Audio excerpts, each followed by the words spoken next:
माझी हौशी आणि मारुतीरायांचं नाव घेते पैठणीच्या दिवशी.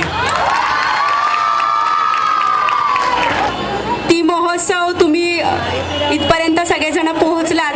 आपले शहरभरात छान छान बॅनर लागलेत. एक मिनिट बोलताय.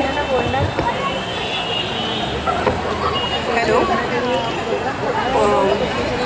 मला पैठणी मिळाल्याचा तर आनंद आहेच, पण हे सर्व माझी मैत्रीण चंद्रकलाला जायचं, कारण त्यांच्यामुळेच मी आज इथपर्यंत येऊ शकली आणि हा खेळ खेळू शकली. बाकी काही बोलायचं नाही बस. 15 जणींमधलं एक बक्षीस मनीषा मंडलिक हिला होतं. ती आता आलेली आहे. मनीषा मंडलिक.